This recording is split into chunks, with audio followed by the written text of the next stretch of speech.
नमस्कार। एक बार फिर से आप सभी का स्वागत है, अभिनंदन है आपके अपने यूट्यूब चैनल साहित्य बाई कामरान में। दोस्तों, आज के इस वीडियो में हम जानेंगे हिंदी साहित्य के इतिहास के अंतर्गत रासो साहित्य के बारे में, जैन साहित्य के बारे में और साथ ही साथ रासो साहित्य के जो प्रमुख कवि हैं उनके बारे में विस्तृत अध्ययन करेंगे। जानेंगे कि रासो शब्द की उत्पत्ति किस आधार पर हुई है, कैसे हुई है, जैन साहित्य क्या है। इन तमाम चीज़ों को हम विस्तृत रूप से जानेंगे इस वीडियो में। तो वीडियो में अंत तक बने रहिए, और अगर आप वीडियो को अंत तक देखते हैं तो मुझे उम्मीद है कि आप इससे लाभान्वित अवश्य होंगे। आइए चलते हैं बिना देर करते हुए अपने टॉपिक की तरफ।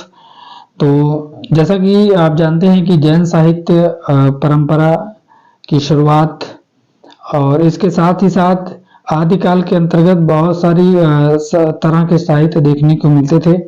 उन साहित्यों में जैन साहित्य भी अपना स्थान रखता है। के बारे में जान लेते हैं। जैन धर्म के प्रवर्तक महावीर स्वामी की प्रवृत्ति जैनाचार्यों ने अपभ्रंश भाषा के रूप में ग्रहण किया। तो जैनियों की भाषा क्या रही है? अपभ्रंश रही है। इस तरह से आप जानते रहिए कि जैन साहित्य की प्रमुख भाषा क्या रही है? तो अपभ्रंश रही है। इनका साहित्य मूलतः धर्म प्रचार का साहित्य है। फिर साहित्य सौष्ठव के अंश पर्याप्त मात्रा में मिल जाते हैं। उसमें रीति नीति निरूपक भी मिलता है। उस समय के व्याकरण ग्रंथों में जैन साहित्य उपलब्ध है। कुछ एक जैन कवियों ने तो हिंदुओं के रामायण तथा महाभारत जैसे ग्रंथों को भी अपने धार्मिक विश्वासों के अनुकूल ढाल दिया है। जैन आचार्यों ने इसके अतिरिक्त चरित काव्यों का भी निर्माण किया। उनके रहस्यात्मक काव्य प्रसिद्ध हैं।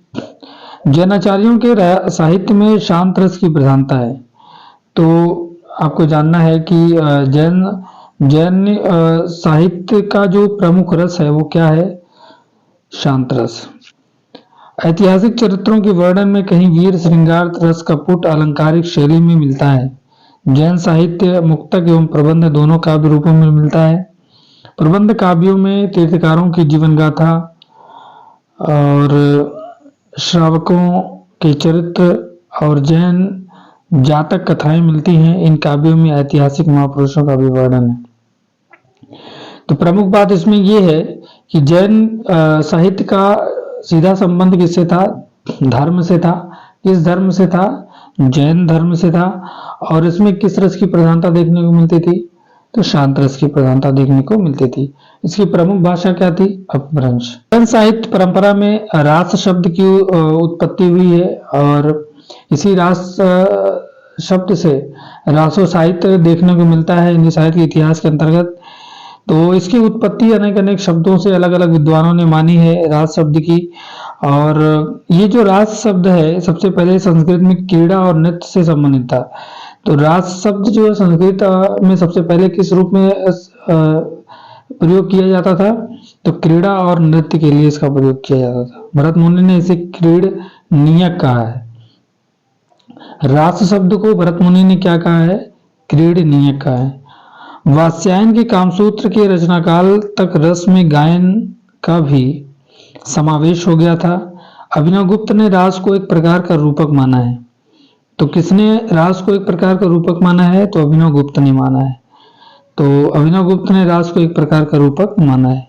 लोक जीवन में श्री कृष्ण की लीलाओं के लिए रास शब्द ऋण हो गया। और जैन साधुओं ने रास को एक प्रभावशाली रचना शैली का रूप दिया। जैन तीर्थकारों के जीवन चरित्र और वैष्णव अवतार की कथाएं जैन आदर्शों के आवरण में रास नाम से पद्यबद्ध हो गई। जैन मंदिरों में श्रावक अर्थात भिक्षु लोक रात्रि के समय ताल देकर रास का गायन करते थे। वीर गाथाओं में रास को ही रासो कहा जाता है। तो वीर गाथाओं में रास को क्या कहा जाता है?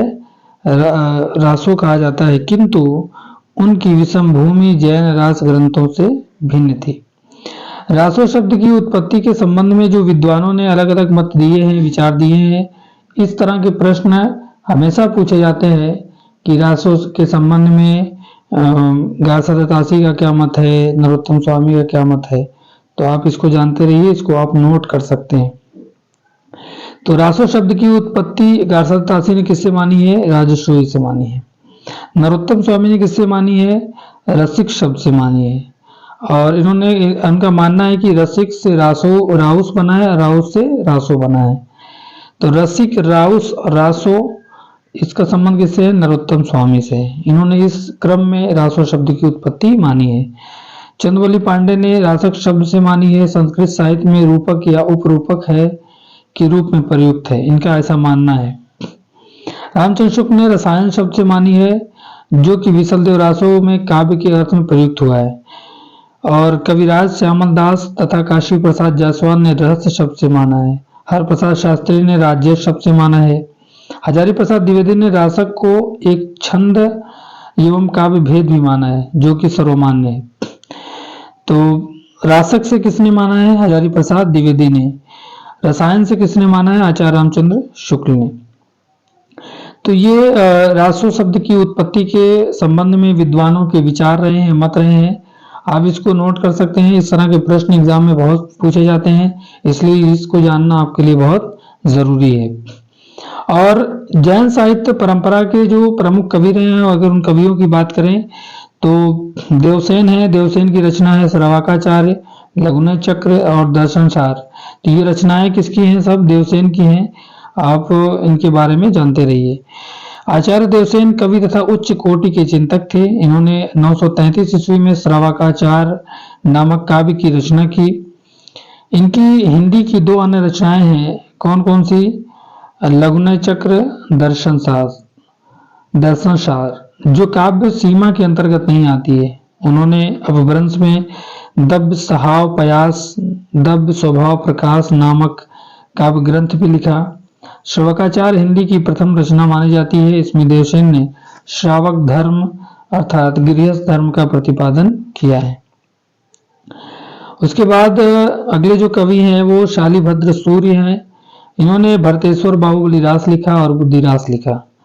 डॉक्टर गणपति चंद्र गुप्त ने शालिभद्र सूर्य को हिंदी का प्रथम कवि माना है। तो डॉक्टर गणपति चंद्र गुप्त ने किसे हिंदी का प्रथम कवि माना है? तो शालिभद्र सूर्य को हिंदी का प्रथम कवि माना है। मोनजिन विजय ने शालिभद्र सूर्य द्वारा सन 1184 ईस्वी में रचित काव्य ग्रंथ भरतेश्वर बाहुबली रास को रास काव्य परंपरा का प्रथम ग्रंथ माना है।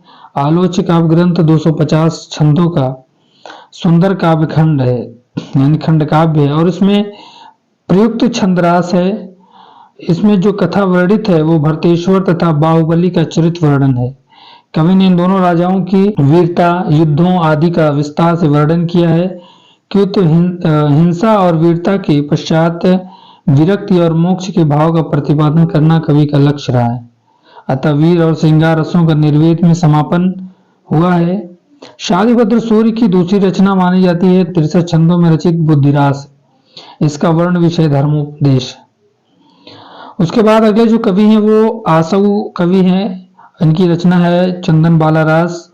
12वीं शताब्दी में कवि आसऊ ने जालौन में चंदन बाला रास शीर्षक से 35 छंदों का कथात्मक काव्य ग्रंथ रचा। इसमें जैन श्राविका चंदन बाला के ब्रह्मचर्य, सतीत्व, संयम और उत्कर्ष का चित्रण है। इनकी दूसरी रचना जीवन दया रास है, जिसका विशेष साहित्यिक महत्व नहीं है। अगले जो कवि हैं वो हैं जिन धर्म सूरी। इनकी रचना कौन सी है? स्थूली भद्र रास है। और जिन धर्म सूर्य ने 1209 ईस्वी में स्थूली भद्र रास काव्य की रचना किया है। इस कृति में कवि ने कोशा नाम की वेश्या और स्थूली भद्र तथा इनके एक गुरु भाई मुनि, तीन पात्रों के चरित्र वर्णन से स्थूली भद्र के संयमित जीवन के आलोक को उजागर किया है। अगले कवि हैं सुमतिगढ़ी। इनकी रचना कौन सी है? नेमिनाथ रास। 1213 ईस्वी में सुमतिगढ़ी ने 58 छंदों में नेमिनाथ रास को रचा। इस कृति में कवि ने नेमिनाथ का चरित्र सरस शैली में प्रस्तुत किया है। नेमिनाथ के प्रसंग में श्री कृष्ण का वर्णन काव्य का विषय है। अगले जो कवि हैं वो हैं विजयसेन सूरी। इनकी रचना है रेवंतगिरी रास। 1231 ईस्वी में विजयसेन सूरी ने रेवंतगिरी को रचकर तीर्थकृत नेमिनाथ को प्रतिमा तथा रेवंतगिरी तीर्थ का वर्णन किया है। 4 कड़वकों में विभक्त यह एक ऐतिहासिक गीति प्रधान रास ग्रंथ है। जिसमें यात्रा संघ तथा मूर्ति स्थापन का वर्णन। उसके बाद अगले जो जैन साहित्यकार हैं उसमें है हेमचंद्र। इनकी रचनाओं की बात करें तो कुमारपाल चरित, हेमचंद्र शब्दानुशासन, छंदो अनुशासन, देशी नाम माला कोश, प्राकृतानुशासन और 63 शलाका पुरुष चरित, ये हेमचंद की रचना है। हेमचंद 12वीं शताब्दी में गुजरात के सोलंकी राजा सिद्धराज जयसिंह के समकालीन थे। ये सारी चीजें आप जानते रहिए कि कौन किसके समकालीन है। इन्हें लोग कलिकाल सर्वज्ञ भी कहते हैं। तो हिंदी साहित्य में कलिकाल सर्वज्ञ कौन कहा जाता है? तो हेमचंद को कहा जाता है। प्राकृत का व्याकरण लिखने के कारण ये प्राकृत भाषा के पाणिनि कहलाए। इनके व्याकरण ग्रंथों में अपभ्रंश के कई दोहे उद्धृत हैं, जिनमें श्रृंगार, नीति, भक्ति, वीरता तथा विविध प्रसंगों को लेकर नायिकाओं के सौंदर्य चित्रण के मार्मिक चित्र प्रस्तुत किए गए हैं। अगले जो कवि हैं सोमप्रभ सूर्य, इनकी रचना है कुमारपाल प्रतिबोध। सोमप्रभ सूर्य ने 13वीं शताब्दी में संस्कृत प्राकृत में कुमारपाल प्रतिबोध को रचा।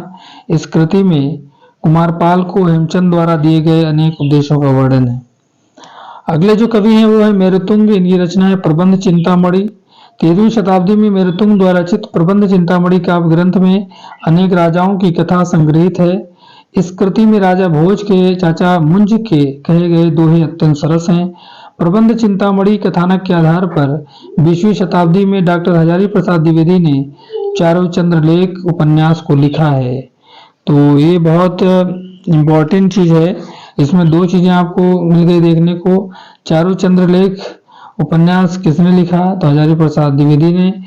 किस रचना के कथानक के आधार पर? तो प्रबंध चिंतामणि के आधार पर। और हिंदी का प्रथम ऐतिहासिक राजग्रंथ शालिभद्र सूरि सन 1352 ईस्वी में रचित पंच पांडव रचित रास ग्रंथ माना जाता है। सन 1200 ईस्वी में विनय चंद्र सूर्य कृत नेमिनाथ चौपाई काव्य ग्रंथ में प्रथम 12 मास का वर्णन चौपाई छंद में मिलता है, जबकि हिंदी साहित्य में प्रथम 12 मासा का वर्णन बीसल देव रासो 11वीं शताब्दी ग्रंथ से माना जाता है। तो हिंदी साहित्य में प्रथम 12 मासा का वर्णन किस रचना में मिलता है? बीसल देव। बीसल देव किसकी रचना है? बीसल देव रचना है नरपति नाल की। उसके बाद रासो या चारण साहित्य है। आदिकालीन साहित्य में वीर भावना से प्रेरित होकर रचे गए रासो काव्य ग्रंथों का महत्वपूर्ण स्थान है, जहां उल्लेखनीय है कि आदिकाल में ही जैन कवियों द्वारा रास काव्य का सृजन भी हुआ, किंतु इन गीत नृत्य परक रासो काव्य परंपरा का मुख्य उद्देश्य जैन धर्म अथवा उनके अनुकूल आचार विचार का प्रचार करना था। यहाँ ये सारी चीजें हैं। और इसके बाद है प्रमुख चारण कवि, उनकी रचनाओं का संक्षिप्त परिचय, जिसमें सबसे पहले कवि हैं दलपति विजय। इनकी रचना कौन सी है? खुमार रासो। तो दलपति विजय द्वारा खुमार रासो का काव्य 5000 छंदों में रचित है। तो खुमार रासो कितने छंदों में है? तो 5000 छंदों में रचित है। उसके बाद इस काव्य को आचार्य रामचंद्र शुक्ल ने 9वीं शताब्दी में रचित माना है। तो आचार्य रामचंद्र शुक्ल ने ऐसा माना है कि इसकी रचना 9वीं शताब्दी में हुई है, जबकि राजस्थान के वृत्त संग्राहकों ने इसमें 17वीं शताब्दी के चित्तौड़ नरेश राज सिंह के राजाओं तक का वर्णन किया है। आलोच्य ग्रंथ में चित्तौड़ नरेश खुमार द्वितीय के युद्धों का वर्णन है। इसकी प्रामाणिक हस्तलिखित प्रति पूना संग्रहालय में सुरक्षित है। और इसकी प्रसिद्ध पंक्तियां रही चित्तौड़